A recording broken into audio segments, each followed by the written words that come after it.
This is, I have to say, an absolute shock. A stunning development in France. Tout un revirement de situation au second tour des législatives. This hasn't happened in the Fifth Republic. Hier soir, la surprise de la presse internationale s'est lue sur les visages des envoyés spéciaux. C'est le nouveau Front populaire qui a remporté les législatives anticipées. Ils obtiennent autour de 180 sièges, suivi du camp présidentiel autour de 160 sièges. Le Rassemblement national, donné grand favori, n'arrive que troisième, avec autour de 140 sièges. À Paris, la surprise a rendu la foule euphorique, comme le montre cette vidéo du journal italien Il Corriere della Sera.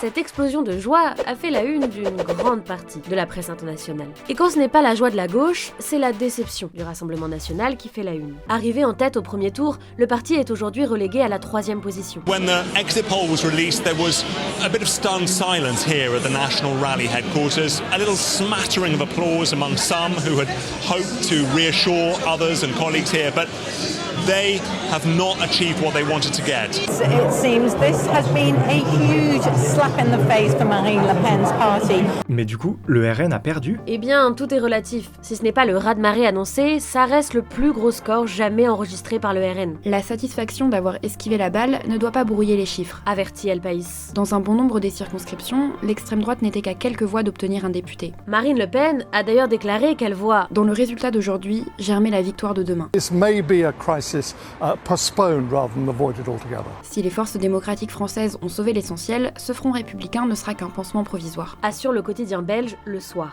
Mais en attendant la prochaine élection présidentielle, qui sera Premier ministre? La France sera-t-elle ingouvernable? La presse internationale s'interroge. France could potentially face years of political instability. What will happen next? Nobody knows. That leads us here to political gridlock as a potentially very painful period of coalition building begins. Le pays entre donc en terre inconnue. S'exclame en Espagne El Diario. Après l'annonce de la démission de Gabriel Attal, selon la coutume, le Premier ministre devrait être choisi dans le camp vainqueur des législatives, ici à gauche. Mais aucune personnalité ne se démarque pour l'instant. Jean-Luc Mélenchon fait la une de médias suisses, espagnols, brésiliens et allemands, mais il n'est pas annoncé comme favori, au contraire. It's far from simple.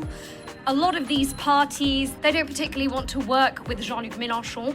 There's a lack of trust. Mais est-ce que la gauche va réussir à se mettre d'accord? Selon Lorient Le Jour, il semble Compliqué de voir émerger un gouvernement d'union nationale sans voir le bloc de gauche éclater. L'une des questions centrales maintenant est de savoir si cette alliance fragile tiendra. ajoute The Washington Post.